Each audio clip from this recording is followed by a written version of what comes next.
It is Monday, June 6th of 2022. The start of a new week right here on Guy's Daily Drive. Bam!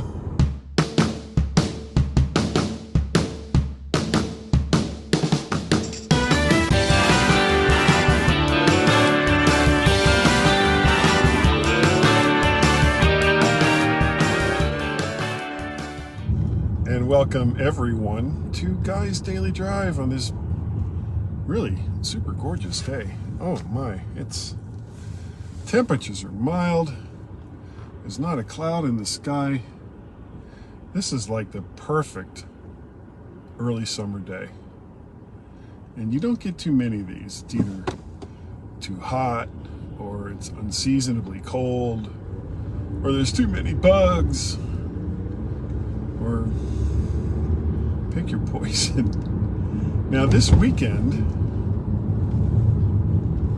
Tracy and I drove down to Fredericksburg again. Well, my second time, her first time in a while, to see Guy and Ashley, and that was a lot of fun. We met and we had lunch, and it was not just Guy and Ashley.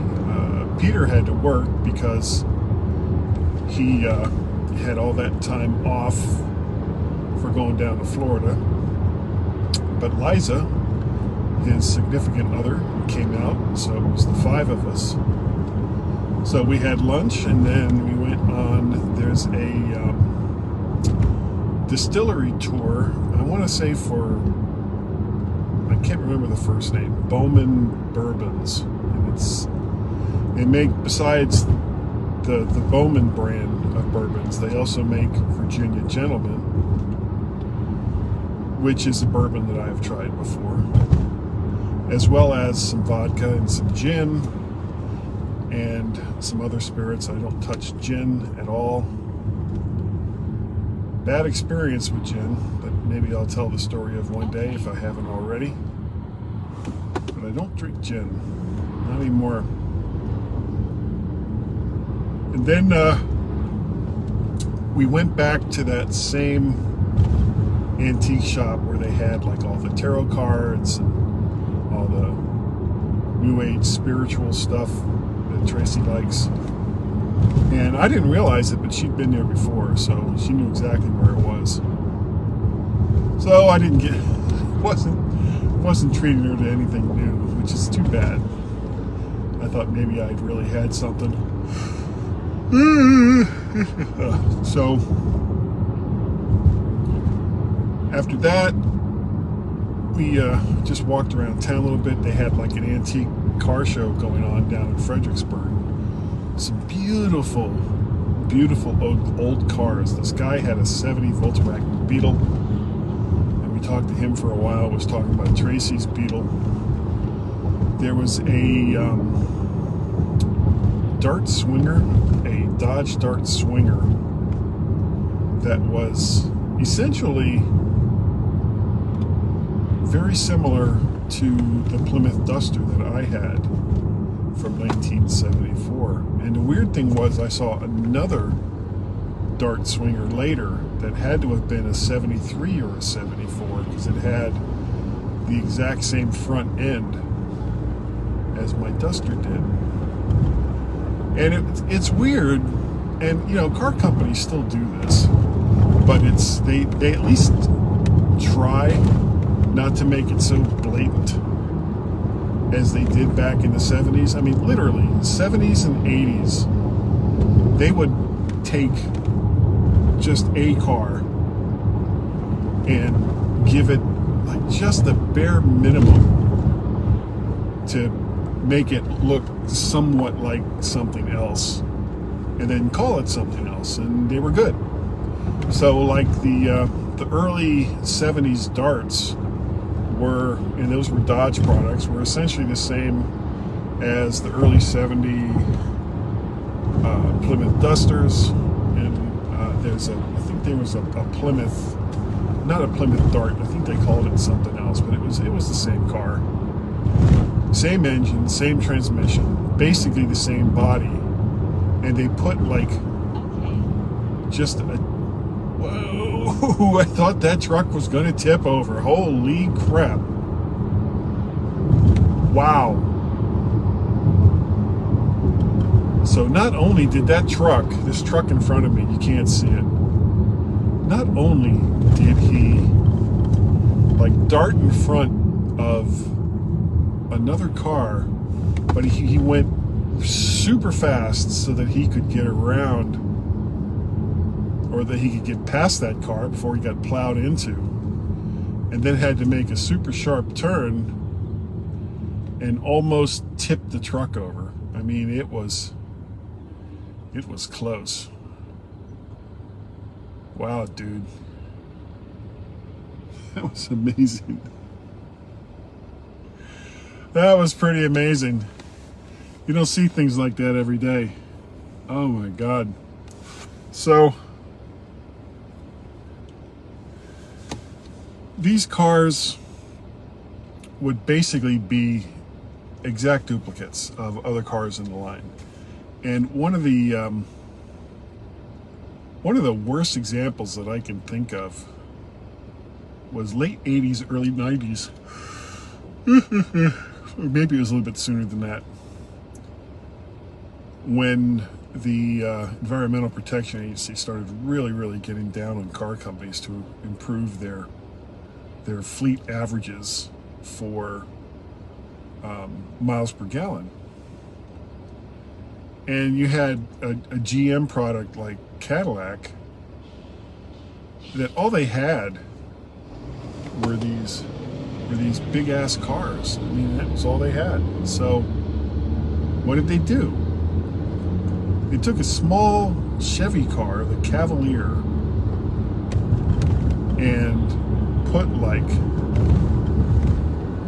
leather in it and a few other things to gussy it up just a little bit, and called it the Cadillac Cimarron. It was the exact same crappy Chevy Cavalier, but it had a Cadillac nameplate. And I saw some on the road, and I have no idea why people bought these cars. And I don't think GM really cared how many they sold, because it wasn't about the number of cars sold. You know, if that would be one thing, it was like, okay, we're going to take all of the cars you sell or that you've sold and average that gas mileage. No, it was the number of cars that you offer and what's the miles per gallon based on that. So it was, you know, I don't think GM expected to sell that many. I don't think they made that many. It didn't matter, because it was just a way to raise up Cadillac's miles per gallon status without really doing any serious work. And that kind of fit the whole American car manufacturing modus operandi for a really long time. And it's why companies like Toyota and Nissan, and then later on Kia and Hyundai in Korea, started eating their lunch. You know, they made a bunch of really just garbage cars, and they just assumed that because they were built by Americans, that Americans were going to buy them. And you know what? Americans basically said, no, we really don't want to buy this garbage. And it was an overall failure across the company. It was bad engineering, and and it's not necessarily even the engineer's fault. Basically, these companies started being run by accountants who, instead of trying to put out a quality product, said, well, how can we make this as cheap as we possibly can for the highest profit margin? And so that's what they did. And so they came out, it was cheap engineering. It was like, we, don't put anything too good because it's going to cost us more money.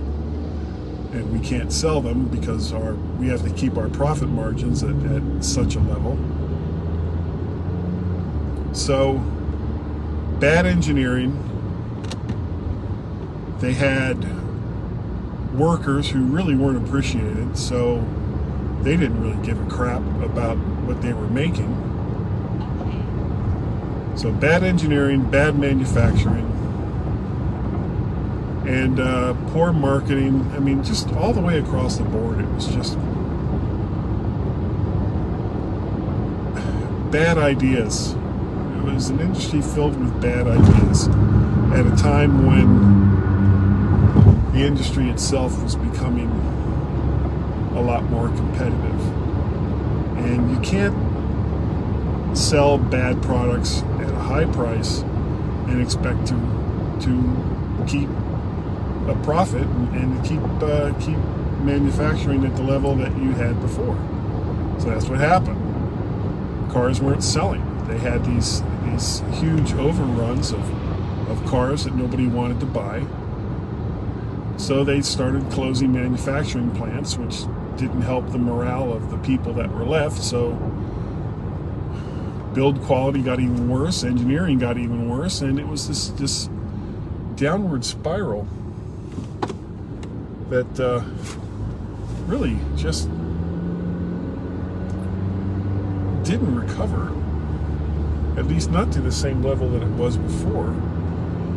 And so to make American politicians happy, a lot of the foreign car companies started opening up plants here, except they did it differently. For the most part, these plants aren't unionized, and they're in states where they don't have to be unionized. So places like Ohio and Michigan and Pennsylvania and Indiana and Illinois, all these places that used to have all the big manufacturing plants, didn't get a piece of the pie because they just cost too much.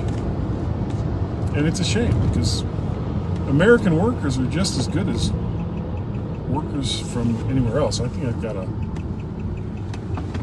light problem with one of my turn signals.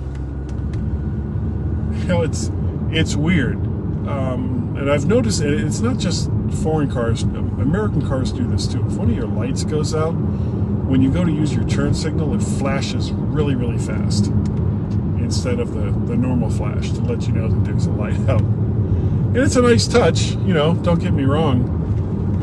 I'd rather know that it was out than just to keep trying to use it and not realizing it. So that's going to do it for today. What a fun guy's daily drive this was today. So let's see. It was fun with Guy, Ashley, and Liza.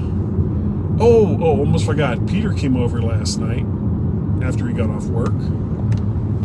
He's getting a new M1 Mac Mini, or a new Mac Mini. We'll see what happens today with the Apple's WWDC, which is going to kick off at 1 o'clock. And I'll be kind of watching that as I'm doing other stuff at work. Keeping an eye on that. But that is going to do it for today for Guy's Daily Drive. Thank you all so very, very much for joining me. I really do appreciate you contribute and help me offset my costs for Guy's Daily Drive. And over there on the Twitters, vertshark.com is the website where you can see all of the odds and all of the vids. You can go on over to YouTube, look up Vert Shark, and like, share, subscribe. So it's ridiculously easy to like, share, subscribe. That's all you got to do. Guy's Daily Drive, and then there's also the MyMac podcast. We are coming up on our 900th episode. That'll be sometime in July. We're both taking a couple of weeks off in the earlier part of the month. But we will get to that 900th episode. By God, yes, we will. So that is going to do it for today. Again, thank you all so very, very much for joining me. And I will see all of you next time right here. Whoop, big drop. Woo! On Guy's Daily Drive. Bye-bye.